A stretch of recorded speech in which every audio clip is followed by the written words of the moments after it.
الحمد لله رب العالمين والعاقبة للمتقين والصلاة والسلام على سيد المرسلين وعلى أزواجه وآله وذرياته وعترته الهاديين المهديين وصحبه الطاهرين المطهرين ومن تبعهم بإحسان إلى يوم الدين. أعوذ بالله من الشيطان الرجيم. بسم الله الرحمن الرحيم. والوالدات يرضعن أولادهن حولين كاملين لمن يريد أن يتم الرضاعة. ويقول سبحانه وتعالى وأمهاتكم اللاتي أرضعنكم. حضرات گرامی، من جملہ ان مسائل میں سے جن کا تعلق آئلی مسائل میں سے ہے، جسے مسلم پرسنل لاء کہتے ہیں، ان میں سے ایک مسئلہ ہے رضاعت کا۔ رضاعت کہتے ہیں دودھ پلانے کو۔ اللہ تعالیٰ کی رزاقی شان ہے کہ وہ ہر ذی روح کو اس کی غذا، اس کی عمر، اس کی طبیعت، اس کے مزاج اور اس کے نزاکتوں کے لحاظ سے مہیا فرماتا ہے۔ بچہ پیدا ہونے سے پہلے جب وہ جنین ہوتا ہے، ماں کے پیٹ میں ہوتا ہے، تو اسے وہاں بھی غذا ملتی ہے، قدرتی نظام ہے۔ جب بچہ پیدا ہو جاتا ہے اور بالکل ظاہر ہے کہ چھوٹا ہوتا ہے، وہ خود سے اپنے رزق کا انتظام نہیں کر سکتا، اس کے لیے بھی اللہ نے رزق کا انتظام کیا ہے، عام طور پہ دودھ کی شکل میں، وہ بھی ماں کے دودھ کی شکل میں۔ میڈیکل سائنس کی تحقیقات کے مطابق ایک نومولود کے لیے سب سے بہتر جو غذا ہے وہ ماں کا دودھ ہے۔ وہی اس کے بڑھوتری کے لیے اور نمو کے لیے، اضافے کے لیے، صحت کے لیے سب سے زیادہ مفید ماں کا دودھ ہے، اور اس کا کوئی بدل نہیں ہے۔ اس لیے انسانی تاریخ گواہ ہے کہ ہمیشہ بچوں کی پرورش غذائی اعتبار سے خواتین کے دودھ سے ہوتی ہے، اور اس میں جو بنیادی حصہ ہے، اہم کردار ہے، وہ ماں کے دودھ کا ہے کہ ماں کا دودھ مہیا ہوتا ہے اور اس کی غذا کا سامان بنتا ہے۔ اسی طرح اس رضاعت کے یعنی دودھ پلانے کے احکام ہیں۔ سب سے پہلے تو یہ ضروری ہے کہ والوالدات یرضعن اولادہم، کہ مائیں اپنی اولاد کو دودھ پلائیں، یعنی اگر ہونے والے بچے کی پرورش کے لیے کسی دایا کا، کسی دودھ پلانے والی کا انتظام نہیں ہے اور کہیں سے کوئی دودھ اس کو غذا نہیں مل رہی ہے، تو ماں کے اوپر واجب ہے کہ وہ دودھ پلائے۔ عام حالات میں وہ وجوب نہیں ہے، یہ قانونی الفاظ ہیں، ورنہ ماں کی ممتا، ماں کا پیار، وہ خود ہی اپنا خون جگر جو ہے اپنے خون جگر سے سینچتی ہے ماں اپنی اولاد کو، لیکن قانونی الفاظ ہیں، قانونی دفعات ہیں کہ اگر کوئی ماں اپنے بچے کو دودھ پلانا نہ چاہے تو اس کو اختیار ہے، چونکہ حد سے حد دودھ پلانا مستحب ہے، لیکن اگر وہ دودھ کہیں نہ ملتا ہو اور کوئی نظم نہ ہو، بچے کے لیے نقصان ہو، تو پھر واجب ہے کہ ماں ضرور دودھ پلائے، اور ماں دودھ پلانے کا کوئی پیسہ نہیں لے سکتی، کوئی خرچہ نہیں لے سکتی الگ سے۔ اگر وہ ماں ایسی ہے کہ شوہر نے اس کے طلاق دے دی ہے اور عدت گزر گئی ہے تو اس کے لیے اجنبیہ ہو گئی شوہر کے لیے، وہ بیٹے کی تو ماں ہے، تو ایسی صورت میں وہ دودھ پلانے کا خرچہ لے سکتی ہے، لیکن ایک ماں کی حیثیت سے جب عام حالات میں وہ خرچ نہیں لے سکتی۔ پھر یہ دودھ پلانے کی مدت کتنی ہے؟ کہتے ہیں کہ عام طور پہ 2 سال تک بچے کو دودھ پلایا جائے گا۔ حنفیہ کے نزدیک 2.5 سال تک کا قول ہے، اور فتویٰ اسی پہ ہے کہ 2.5 سال پلا سکتے ہیں، لیکن 2 سال ہی پلائے تو بہتر ہے۔ تو بہرحال 2 سال دودھ پلانا، اور رضاعت کے یعنی دودھ پلانے کے جو احکام ہیں وہ بھی جاری ہوں گے۔ اس کا مطلب کیا ہے کہ جو ماں تو اس کے اوپر اپنے حرمت، اپنی عظمت کی وجہ سے حرام ہے ہی، ماں تو ماں ہے، لیکن اگر یہ دودھ ماں کے علاوہ کسی اور خاتون نے دودھ پلایا تو اس دودھ پلانے کا حکم کیا ہوگا؟ کہتے ہیں اگر دودھ پلانے کی مدت یعنی 2.5 سال تک، 2.5 سال کی عمر تک اگر کسی اجنبی عورت نے اسے دودھ پلایا تو دودھ پلانے کی وجہ سے، یا رشتے کی عورت نے دودھ پلایا تو دودھ پلانے کی وجہ سے یہ دودھ یعنی رضاعی ماں بن جائے گی۔ ایک اجنبی عورت نے ایک اجنبی لڑکے کو 2.5 سال کی عمر سے کم کی مدت میں دودھ پلا دیا تو اس دودھ پلانے سے ان دونوں کے درمیان رشتہ قائم ہو گیا ماں اور بیٹے کا، یا بیٹی اور ماں کا اگر بچی ہے دودھ پینے والی، اب ان کے درمیان ماں کا رشتہ ہو گیا۔ یعنی اب ایسی صورت میں جو نکاح حقیقی جو ہے ماں کے سلسلے میں حکم ہے، بہن کے سلسلے میں حکم ہے، وہی دودھ شریک ماں اور دودھ شریک بھائی اور دودھ شریک بہن، وہ سارے رشتے حرمت اس میں آ جائے گی۔ اس لیے دودھ پلانے کے سلسلے میں جب ایک گھرانے میں مختلف بچے ہوں، ننھے بچے ہوں، تو اس میں احتیاط کرنی چاہیے کہ کبھی ایسا نہ ہو کہ ایک بچہ جو ہے وہ دوسری عورت کا دودھ پی لے، تاکہ دودھ پی لے گا، ایک مرتبہ بھی اگر دودھ پی لیا تو حرمت ثابت ہو گئی، یعنی ماں بیٹے کا رشتہ، ماں بیٹی کا رشتہ قائم ہو جائے گا، اور نکاح کے درمیان جو رشتے ہیں اس میں حرام ہو جائیں گے۔ اس واسطے اس طرح کے مخلوط گھرانے میں جہاں کئی مائیں چھوٹے بچوں والی ہوں تو احتیاط کرنی چاہیے کہ کہیں ادھر سے ادھر دوسرے کو دودھ نہ پلا دیں،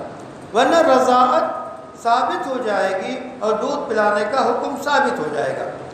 تو ایک تو یہ دودھ پلایا جائے اور وہ دودھ جو ہے اس بچے کے حلق سے نیچے اتر جائے، معدے میں چلا جائے تو حرمت ثابت ہو جائے گی، چاہے بچے نے خود سے چسکیاں لے کے پیا ہو یا ماں نے اب اس کو چھاتی لگا دی ہو اور اسے دبایا ہو اور اس کی حلق سے نیچے دودھ اتر گیا ہو، یا کسی برتن میں لے کے چمچے سے پلا دیا ہو، تو بھی رضاعت ثابت ہو جائے گی اور دودھ پلانے کا حکم ثابت ہو جائے گا۔ یہ وہ احکام ہیں جو شریعت کے اہم ترین بنیادی احکام ہیں ان سے حرمت ثابت ہوتی ہے، حلت ختم ہوتی ہے، اس واسطے ان مسائل کا لحاظ رکھنا ضروری ہے۔ اور جس طرح حقیقی آپ کے باپ، حقیقی دادا، اسی طرح حقیقی جو ہے نانا، تو اسی طرح چچا، یہ سب رشتے جس طرح حقیقی حرام ہیں، اسی طرح دودھ پلانے کی وجہ سے یہ سارے رشتے قائم ہو جائیں گے۔ وہ رضاعی چچا ہوگا، وہ رضاعی باپ ہوگا، وہ رضاعی بھائی ہوگا، اور یہ آپس میں رشتے نکاح جو ہے حرام ہوں گے۔ اس واسطے ان رشتوں کی پاسداری اور لحاظ جو ہے ضروری ہوگا۔ اب دودھ کے سلسلے میں ایک بات تو یہ ہوئی کہ عمر کے اندر پلایا جائے۔ اگر وہ 3 سال کا بچہ ہو گیا یا یہ کہ 2.5 سال سے زیادہ کا بچہ ہو گیا، اب اگر کوئی خاتون اسے دودھ پلاتی ہے تو اس سے حرمت ثابت نہیں ہوتی ہے۔ اور چونکہ مسائل میں وضاحت کی جاتی ہے، بہت سے لوگ کبھی کبھی پوچھتے بھی ہیں، میاں بیوی میں اگر کوئی ایسا مسئلہ ہو گیا کہ کسی وجہ سے دودھ شوہر کی حلق کے اندر چلا گیا تو اس سے حرمت ثابت نہیں ہوتی ہے۔ ایسا کرنا جائز نہیں ہے، نہیں کرنا چاہیے، یعنی وہ دودھ کا منہ میں جانا، اندر حلق سے اترنا، یہ جائز نہیں ہے، اسے قطع کر دینا چاہیے، لیکن اس سے کوئی حرمت ثابت نہیں ہوتی، وہ میاں بیوی ہی بن کے رہیں گے۔ پھر یہ رشتہ رضاعت کا، دودھ پلانے کا ثابت کیسے ہوتا ہے؟ کہتے ہیں کہ ثابت یہ ہے کہ وہ اقرار کر رہے ہیں، ماں ہے کہ میں نے پلایا ہے اس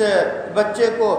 تو کم سے کم اگر عام مشہور بات نہ ہو کہ فلاں فلاں کا دودھ شریک کے بیٹا ہے یا فلاں فلاں کی دودھ شریک بیٹی ہے، مشہور نہیں ہے، اگر کسی کی طرف سے دعویٰ ہوگا، مثلا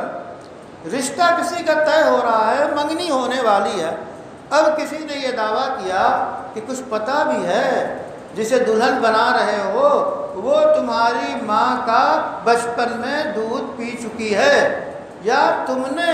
ہونے والی کی ماں کا تم نے بچپن میں دودھ پیا، تو کہہ رہے کہ صرف اس کہنے سے، اب یہ کہنے سے ثابت ہوگا کیسے؟ کہہ رہے کم سے کم 2 مرد عادل گواہی دے، یا 2 عورتیں اور 1 مرد گواہی دے کہ ان دونوں نے رضاعت کے اندر، مدت کے اندر، 2.5 سال کے اندر دودھ پیا ہے اور اس نے پلایا ہے، تب یہ رضاعت ثابت ہوگی، ورنہ نہیں ثابت ہوگی۔ الا یہ کہ جو خبر دے رہا ہے اس کے بارے میں، جس کو خبر دی جا رہی ہے، اسے اعتماد ہو، یقین ہو کہ یہ سچ بولے گا، جھوٹ نہیں بولتا، تو پھر وہاں رشتہ نہ کرے، بلکہ اس سلسلے میں احتیاط برتے۔ ایک تو یہ مسئلہ ہو گیا۔ دوسرا مسئلہ اس میں یہ بھی ہے کہ رضاعت سے رشتہ ثابت ہوگا، حرمت ثابت ہوگی، لیکن وراثت نہیں جاری ہوگی۔ اگر کسی اجنبی عورت نے کسی بچے کو دودھ پلایا، دودھ پلانے کی وجہ سے یہ ماں تو بن گئی، اور اس کے درمیان اس کے عزیز اور اس کے عزیز جو عام حالات میں حرام ہوتے ہیں، یہ دودھ پلانے کی وجہ سے بھی حرام ہو جائیں گے۔ یہ باپ کہلائے گا، یہ دادا کہلائے گی، نانا کہلائے گی، لیکن وراثت نہیں جاری ہوگی۔ جس عورت کا دودھ پیا ہے یا عورت نے جس کسی بچے کو دودھ پلایا ہے، ان دونوں کے درمیان وراثت نہیں جاری ہوگی، یعنی یہ عورت مرتی ہے تو اس کے مال میں سے اس بچے کو جس نے دودھ پیا ہے یا اس بچی کو جس نے دودھ پیا ہے، اس یعنی اجنبی بچے نے جو پیا ہے، تو رضاعت یعنی رضاعت اور رشتہ تو قائم ہے، وراثت نہیں ملے گی، نہ اس بچے کی وراثت اس ماں شریک، دودھ شریک ماں کو ملے گی، نہ اسے ملے گی، وراثت اس میں جاری نہیں ہوگی۔ اس کے بعد ایک نیا مسئلہ، ایک تو اور مسئلہ ہے کہ عام طور پہ آج جو ہے خواتین بچوں کو دودھ پلانا فیشن کے خلاف سمجھتی ہیں، اور وہ سمجھتی ہے کہ صحت پہ، خوبصورتی پہ، جمال پہ جو ہے اثر انداز ہوتا ہے دودھ پلانا۔ یہ فلسفہ غلط ہے۔ کیوں؟ اس واسطے کہ 2 نقصان ہیں۔ ایک تو ننھے بچے کو ماں کا دودھ اور ماں کی شفقت نہیں مل رہی ہے، بچے کو نقصان ہے۔ دوسرے، خود اس ماں کو جو اپنا دودھ بچے کو اس مدت میں نہیں پلا رہی ہے، مختلف بیماریاں پیدا ہونے کے امکانات ہیں۔ میڈیکل سائنس کہتی ہے کہ چھاتی کے کینسر کی اہم وجہ جو ہوتی ہے وہ بچے کو وقت پہ دودھ نہ پلانا۔ اس واسطے یہ جو فطرت ہے اس کے مطابق عمل کرنا چاہیے۔ اس کے علاوہ پھر ایک مسئلہ ہے آج کل کا یورپ کا، ہندوستان میں شاید اکا دکا، وہ ہے ملک بینک کا، دودھ کا بینک، یعنی انسانی دودھ کا بینک، کہ عورتوں کا دودھ اکٹھا کر کے جمع کیا جائے اور وہ ان بچوں کو پلایا جائے جن بچوں کو ضرورت ہے۔ ابھی میں نے کئی سال پہلے دلی اور بمبئی اور چنئی کے بڑے ہاسپٹلوں اور جو ہے اکیڈمیز سے معلوم کرایا تھا کہ یہاں ملک بینک مکمل طور پہ ہے یا نہیں، تو مکمل طور پہ اس وقت تک کہیں نہیں تھا۔ پھر وہ اس طرح کرتے ہیں کہ مثلا ایک بڑے نرسنگ ہوم میں کئی خواتین بچہ جننے کے لیے ہیں، حاملہ ہیں، اب کسی ایک کے ہاں دودھ نہیں ہے تو کسی دوسرے کے دودھ کو پلا دیا، دوسرے سے لے لیا، اسے پلا دیا۔ یہ آپس میں باہمی تعاون چلتا ہے۔ لیکن یاد رہے، ایسے ہاسپٹلوں کو مذہب کی رعایت کرتے ہوئے جس اجنبی عورت کا دودھ وقت ضرورت بچے کو پلایا جا رہا ہے اس کا نام پتہ لکھ لینا چاہیے، کیونکہ وہ اس واسطے کہ یہ دونوں رشتے کی جو ہے دودھ کی رضاعی ماں اور بیٹے ہو گئے یا ماں اور بیٹی ہو گئی، اس واسطے اس کا رجسٹر مینٹین ہونا چاہیے تاکہ نسب میں اشتباہ نہ ہو اور اس طرح کی کوئی بات نہ ہو۔ ایک مسئلہ اور ہے کہ مثلا ایک خاتون ہے، وہ اس کے شوہر کا انتقال ہو گیا، اب وہ بیوہ ہو گئی، اب کوئی شیرخوار بچہ کسی کا ہے، دودھ کی ضرورت ہے، اس نے لا کے دے دیا کہ محترمہ پلا دیجئے، یہ راضی ہو گئی، تو اب یہ جو دودھ پلا رہی ہے تو اس سے تو رشتہ قائم ہوگا کہ یہ ماں اس کی ماں جو ہے دودھ کی ماں رضاعی ماں بنے گی۔ جو شوہر مر چکا ہے وہ اس کا رضاعی باپ ہوگا یا نہیں؟ تو وہ رضاعی باپ ہوگا، چاہے وہ مر گیا ہو یا کسی شوہر نے اپنی بیوی کو طلاق دے دی اور طلاق دینے کے بعد اسی کی وجہ سے جو دودھ اترا اس کسی بچے کو پلایا، تو اس بچے کی یہ ماں دودھ کی ماں بھی ہوگی اور وہ طلاق دینے والا یا مرنے والا مرد اس کا باپ بھی رضاعی ہوگا۔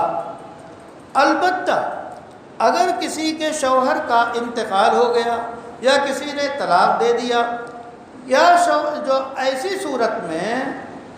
جو اس خاتون کو دودھ اترا ہے وہ شوہر کی وجہ سے نہیں اترا بلکہ ظاہری تدابیر انجیکشن وغیرہ کے ذریعہ اترا، تو ایسے میں جو بچہ دودھ پیے گا اس بچے اور اس ماں کے درمیان، عورت کے درمیان رضاعی ماں وہ ہوگی، رشتہ حرمت کا ہوگا، لیکن اس سے متعلق جو اور مرد ہیں یعنی شوہر ہے یا اور کوئی جو طلاق دے چکا یا جس کا انتقال ہو چکا اس سے رضاعی باپ وہ نہیں بنے گا بلکہ یہیں تک رشتہ رہے گا۔ فقہ نے یہی لکھا ہے۔ تو یہ وہ مسائل ہیں جو رضاعت کے سلسلے میں ہیں۔ تو ایسے اسی طرح جب وہ دودھ پلایا جا رہا ہو تو دودھ کا خرچ جو ہے وہ شوہر کے ذمہ ہوتا ہے، شوہر اس کا ذمہ دار ہے۔ اسی طرح عربوں میں خاص رواج تھا کہ وہ دایا سے یعنی دیگر عورتوں سے اپنے بچوں کو دودھ پلایا کرتی تھی، وہاں کا رواج تھا، اور وہ صحرا میں جنگل کی آبادی میں ان کی اچھی پرورش ہوتی، زبان و ادب ان کا بہت عمدہ ہوتا، تو اس واسطے بھیج دیتے تھے۔ اسی واسطے محمد عربی صلی اللہ علیہ وسلم کو دودھ پلانے والی حضرت حلیمہ اب ان سے امت کو کتنا پیار ہے، ظاہر ہے کہ وہ ماں رضائی ماں ہے، تو انہوں نے دودھ پلایا اور اس کے جو معجزات ظاہر ہوئے وہ آپ نے سیرت کے کتابوں میں پڑھا ہے کہ کتنے معجزے، کہ ان کے جو ہے وہ ان کی اونٹنی بالکل اور ان کے جانور جو ہیں وہ ان کے تھن سوکھے ہوئے تھے، لیکن رسول اللہ صلی اللہ علیہ وسلم کو جیسے دیا گیا تو سب بحال ہو گئے، بہار آ گئی۔ ظاہر ہے کہ جس گھر میں بہار جائے گی وہاں بہار ہی آئے گی صلی اللہ علیہ وسلم۔ تو آپ نے بھی دودھ پیا ہے، اور ایک بار رشتے کی خاتون آئیں تو آپ نے اپنی چادر بچھا دی ان کے لیے، اس قدر اکرام کیا اور احترام کیا۔ تو والدین کی طرح ان کا احترام چاہیے اور ان کے ساتھ اچھا سلوک چاہیے۔ تو رضاعت کے چند بنیادی یہ احکام ہیں جو مسلم پرسنل لا اور آئینی قوانین میں آتے ہیں۔ قرآن کا حکم ہے، قرآن نے صاف بیان کیا ہے رضاعت کے مسئلے کو اور اس سے پیدا ہونے والی حرمت اور احترام کو، تو اس سے ہمیں پابند ہونا چاہیے۔ اللہ تعالیٰ سے دعا ہے کہ اللہ تعالیٰ ہمیں قرآن کریم کے مطابق عمل کرنے اور شریعت مصطفی پر عامل رہنے کی توفیق عطا فرمائے۔ ربنا ظلمنا انفسنا وإن لم تغفر لنا وترحمنا لنكونن من الخاسرين، وصلی اللہ علیہ النبی الکریم برحمتک یا ارحم الراحمین۔